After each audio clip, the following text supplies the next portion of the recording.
Come on.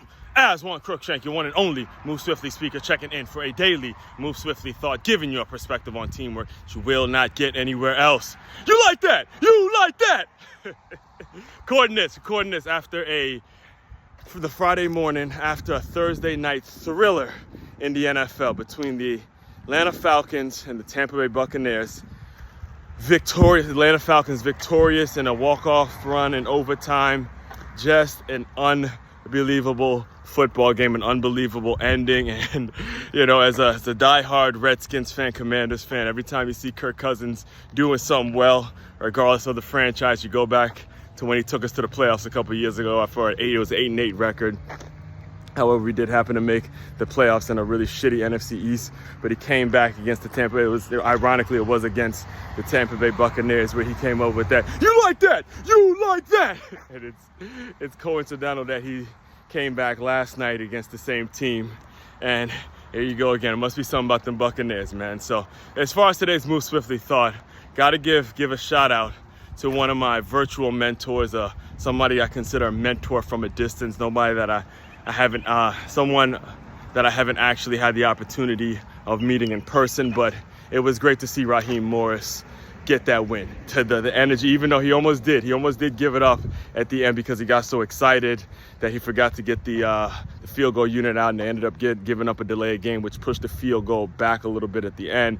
But much respect to that kicker who actually made the kick for the Atlanta Falcons, seeing that he had missed previously. And, that's just a testament to his mental toughness and what you could be learning in regards to how you can just be continuing to move on to the next play and the next play and the next play. So overall, just an unbelievable game, a thriller. And I believe in 3 weeks, they're going to be back in Tampa, to hopefully give us another great game like that. So as far as today's Most Swiftly thought, like I mentioned, Raheem Morris, I got to talk about Raheem Morris and his journey, and how his journey has kind of indirectly motivated my journey to get into the thought leadership world, to get into the world of coaching, but not just coaching football, doing more than just coaching more than just X's and O's, but really coaching, life, career, figuring out exactly what it is you want to be doing, what exactly you're supposed to be doing, and how, those relatable public figures can ultimately, again, indirectly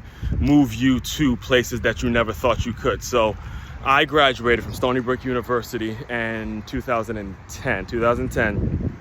And my goal was to be a coach in the NFL. And at the time, the NFL was going through a lockout, right? The longest work stoppage in NFL history.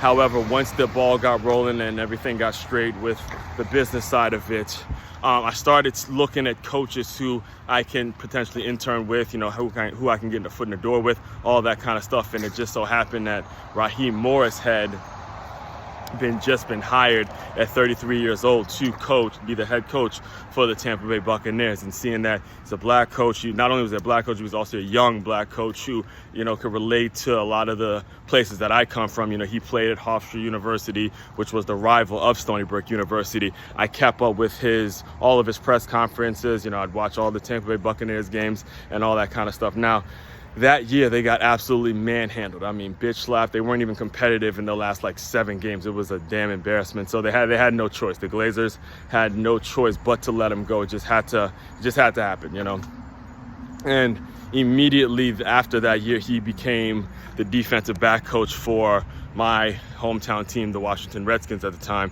and that would have been my dream scenario. So, seeing him there and me getting the opportunity I moved back home at that time, and I'd go to the practices, and I got an opportunity to watch some of the practices that were open to the public. I got an opportunity to see Sean McVay and him and, that Kyle Shanahan, that entire all-star staff where you had multiple guys from that staff go on to get NFL head coaching jobs. And then to see him go from there, be the D coordinator with the LA Rams, and then ultimately get his opportunity to be a head coach again. It taught me indirectly, hey, look, even though just coaching football may not be in the cards, it's more so about coaching in a bigger scale, coaching people to do different things. And, ultimately what it does, and then the main takeaway from all of this is it shows how diverse coaching can be.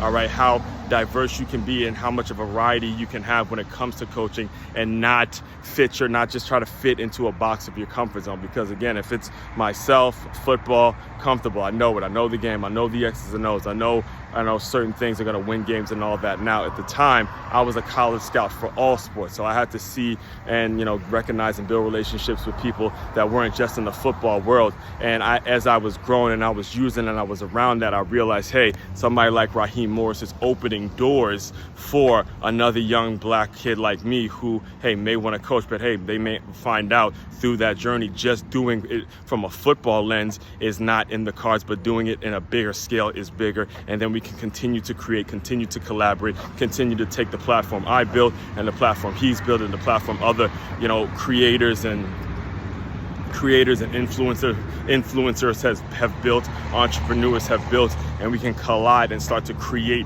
opportunities for the next generation.